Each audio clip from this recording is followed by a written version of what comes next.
Good evening, PA Figs here. So it is time to evict the tenants.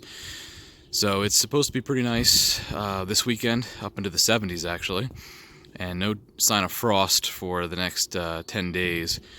So that'll bring us pretty close to May. Taking a bit of a risk here, moving the trees out. If they continue to leaf out and then we get a frost, it's going to set them back. But you know, we're getting to that point and I'm running out of time before boating and fishing season starts up, so I want to get them out of here. So it's time to move them out.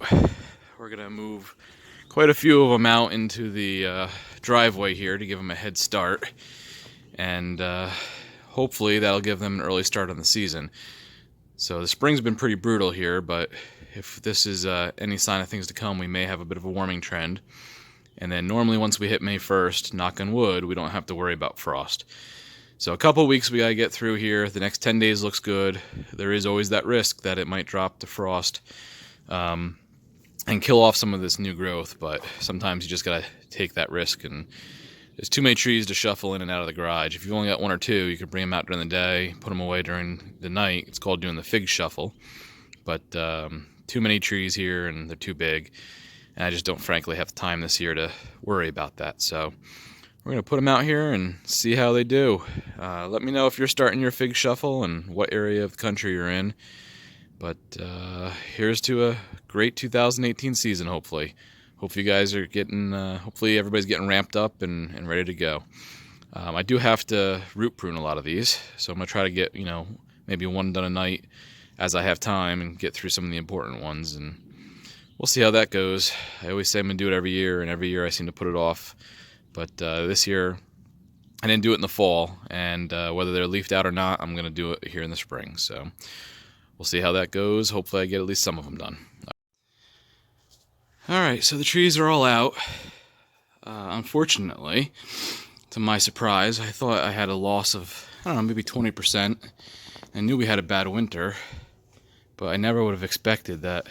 I've probably lost about 50% of my trees. I didn't think the winter was that bad, but you can see, I mean, there is a significant amount of dead wood. Now, some of these might grow back from the roots. That's the hope, at least. You know, there's a little bit of green sticking out in some of them.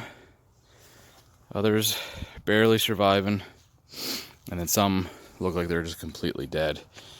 Prados and Black Madeiras, the big ones did okay. Actually, where was the one? There was one Prado, it's buried in here somewhere, but did not look good at all.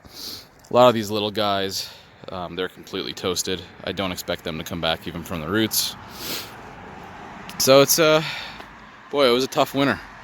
You know, I can't say that there was one thing that led to this amount of loss. I watered just the same as normal, maybe even a little less. But some of the pots that are dry seem to have done better than some of the ones that weren't as dry. So no rhyme or reason other than it was a real cold winter for a real long time. I'm sure the garage sustained, you know, below freezing temperatures for at least over a month. And that appears that may have done a lot of these in, but we'll see how many of them break bud and how many break bud from the roots. And you know, they may not fruit this year, but hopefully by next year they'll be an established tree again. So, rough start to the spring, but at least spring is on its way.